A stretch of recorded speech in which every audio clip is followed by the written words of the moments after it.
28তম কল্যাণী বইমেলা কমিটির তরফ থেকে আজ কল্যাণী মেইন স্টেশনের সামনে এক প্রকাশ্য আলোচনা সভার আয়োজন করা হয়। এই আলোচনা সভার মূল বিষয় ছিল বিপন্ন শিক্ষা ও স্বাস্থ্য। এই আলোচনা সভায় উপস্থিত ছিলেন শিক্ষাবিদ সত্যজিৎ বন্দ্যোপাধ্যায়, ডক্টর প্রতনু সাহা, শিক্ষাবিদ শান্তা মৌলিক ও ডক্টর শুভঙ্কর চ্যাটার্জি।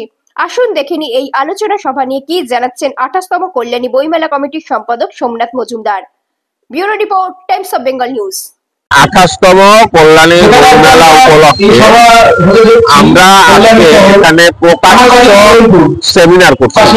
আমাদের আলোচনার যে বিষয়বস্তু যে বিপন্ন শিক্ষা, বিপন্ন স্বাস্থ্য, এটা আমাদের রাজ্যের অত্যন্ত জ্বলন্ত সমস্যা। তাই আমরা প্রকাশ্য সেমিনার বা আলোচনা সভা আমরা সংগঠিত করছি।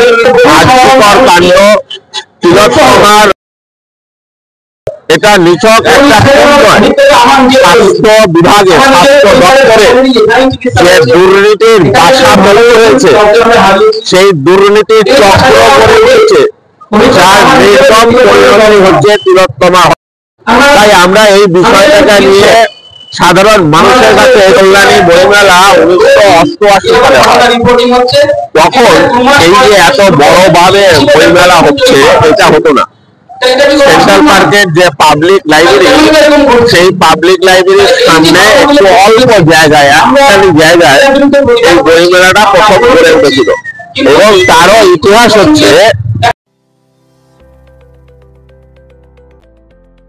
Are you looking for an English medium school for your child?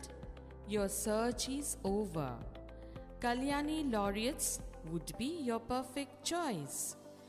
Admission is open. যে সেই সময় কলকাতা বইমেলা, কল্যাণী থেকে অনেক মানুষ, বিদ্বজন মানুষ, পুস্তক প্রেমী মানুষ, তারা কলকাতা বইমেলায় যেতেন।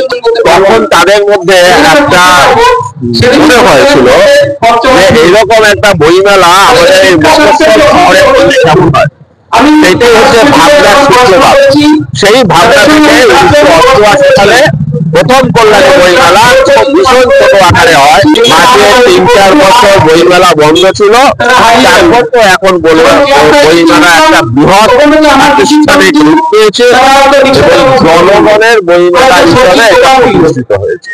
অক্সিডেল ক্লাব অ্যান্ড রিসর্ট মূর্তি নদীর তীরে অবস্থিত ডুয়ার্সের মনোরম পরিবেশে থাকার একটি আদর্শ রিসর্ট। এ যেন এক প্রকৃতির কোলে অনাবিল শান্তি, যেখানে আপনি বন্ধুবান্ধব, পরিবার এবং প্রিয়জনদের সাথে একটি আনন্দদায়ক সময় কাটাতে পারেন। এখানে আপনি সমস্ত ধরনের সামাজিক অনুষ্ঠান, যেমন বিয়ে থেকে জন্মদিন, কর্পোরেট মিটিং থেকে গেট টুগেদার পার্টি, সমস্ত কিছু বন্দোবস্ত আছে, যা আপনার স্মৃতিকে স্মরণীয় হয়ে থাকবে।